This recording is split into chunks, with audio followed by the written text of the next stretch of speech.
That's near Buffalo, yes. Where someone else saw someone in the center. Where are you from? Space? Or if you're from the land of the Superman movies, there's wind and air in space. So that's very cool. You know what I thought was funny, because you have a, yes, where are you from? What? No. Oh, sorry. Florida? The land of oranges, Mickey Mouse, and old people.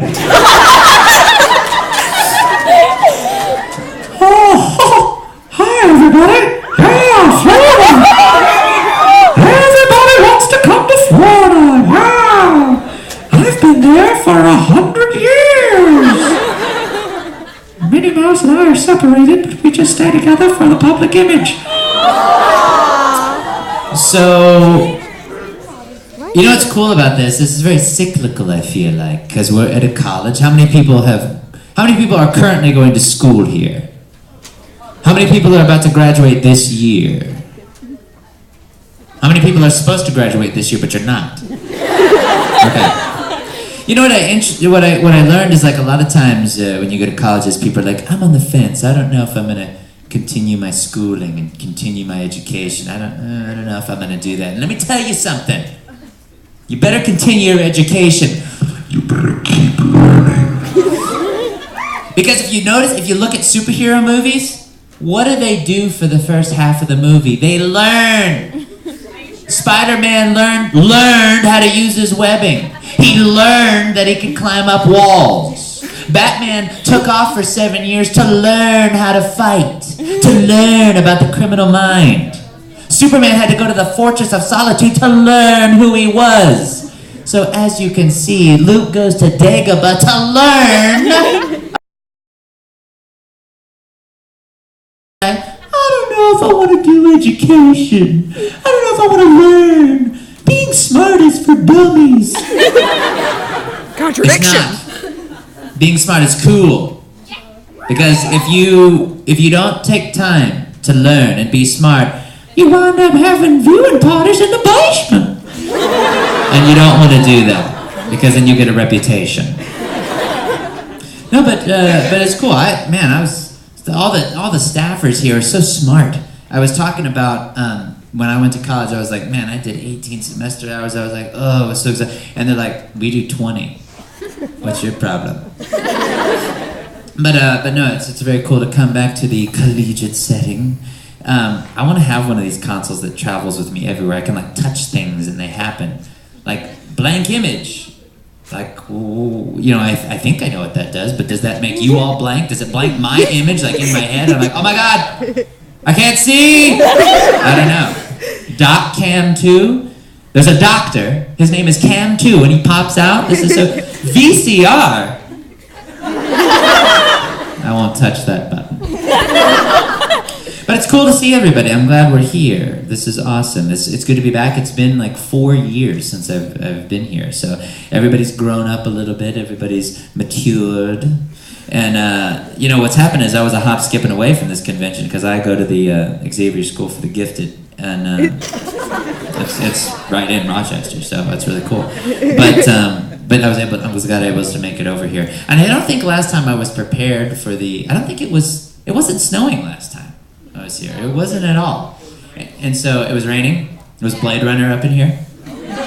When I was leaving for this event, it was like 5 a.m. in LA, and I was like, I wonder what the weather's gonna be like. Because I pack like t-shirts and, you know, bikinis, all that. And I checked the weather. It's 27 degrees. I am so glad my iPhone swooped in and saved me. And I brought my big boy jacket. It was really cool because it could take any kind of weather. I got it originally because I was filming a lot outside and on location and on set outside. And when you're outside on location, you're like, I did this movie once where it was so cold that the minute water touched our costumes, it immediately froze. It was that cold. And so I was like, I'm done with this. I'm getting a jacket like a human being. And I'm not gonna be like this cow that grows an extra, coat of fur or whatever. I can't do that. I'm Asian. I can't grow facial hair. It doesn't work like that. At all. At all. Like I've tried. You feel me? I know you know what I'm talking about. There you go. I'm looking at you guys. Yeah. I can't grow. And then you see, well, I won't go there, but like, it's hard. It's hard for me to grow facial hair. Now, the other thing is like, when I was in Hawaii, like I have kind of like yellowy, olivey skin because I'm Asian. And, but my mother is like super tan. She's from Vietnam. My mother's tan. Yeah, Vietnam. Yeah. Woo! Viet Cong. And so, no, I don't support it.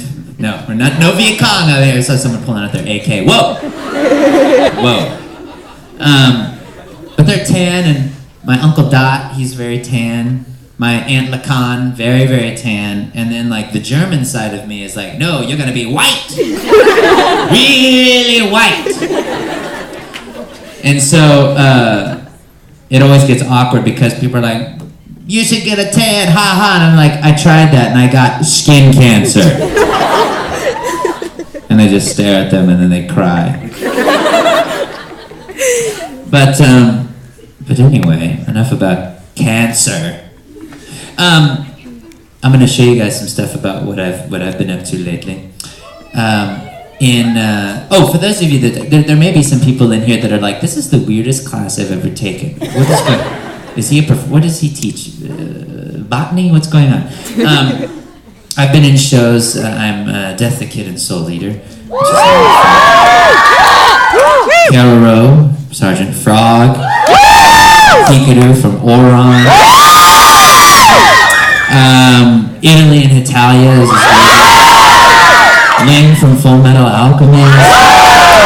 Natsu from Fairy Tales. So there's a lot of cool shows. Outside of that, debuting in May, at the end of May, will be our first premiere episode of Star Trek Continues. I play Mr. Spock. And so Captain Kirk is Vic. So he and I get to hang out together, which is fun. It's a lot of fun. And so Vic, he got together, and he's a huge fan of Star Trek. Loves Star Trek. I mean, he used to, back in the 60s, he used to record the show and listen to it under his pillow. Just the audio of it, and he would fall asleep. It's a really sweet story. Like, he loved it so much, he would record the show and listen to it and fall asleep to it. So he knows these shows. There is no one better equipped on this planet to produce a Star Trek series than that man. I mean, really, he knows the show. We've constructed the largest recreation of the original sets in the world. And down to the most minute detail. Like, there's like a little, I was there when he did this. There's like a little panel, like, you know, when you go through the core, I don't know how many people watch the original series. Anybody? Great, 7 of you. And so, there's panels, like little red panels when you're walking down the corridor. And he went up to one and he goes, this is 2 millimeters off. It needs to be 2 millimeters lower. So let's fix that. It's like, damn. Someone just got told. So we you know, and it's awesome. Our costumes, our tunics are expertly crafted. Our boots are made by the same people that made the boots for the original series. We've got our first episode. The villain is reprising his role that he played in the original series 45 years ago. Like, he's come back to the same exact role. It was pretty cool. We've got Star Trek celebrities that are like the voice of our computer is someone from Star Trek: The Next Generation. We've got writers from Star Trek Voyager and Enterprise and Deep Space Nine. They've written our first episode. I mean, we've got the guys doing visual effects that were supervisors for all the other Star Trek shows. At one point, we had when they remastered the original series, we had the exact model of the Enterprise that CBS used for the remaster for our Enterprise. But we wanted to create our own, so the supervisor recreated from the ground up our own Enterprise. We've got a lot of, like, our Scotty is the original Scotty's son. Chris Doohan is James Doohan, the original Scotty's son. From Mythbusters, Grant Imahara is our Sulu. We've got a lot of people that are a part of this, and so we go down and we filmed it. We filmed for 10 days, and the episode's going to premiere at Phoenix Comic-Con in May. Everyone's going to be there. It's like everyone but me. So unfortunately, I'll be in Puerto Rico at a con, but I wanted to be there. So our debut episode is going on, and the guy originally when we did the teasers, the vignettes, my ears were sculpted by the makeup artists from like Buffy and Angel and stuff like that. It's really cool. And so we've got a lot of cool people involved. Let me see if I can find some. Let me find some stuff to show you. Let's go to boop.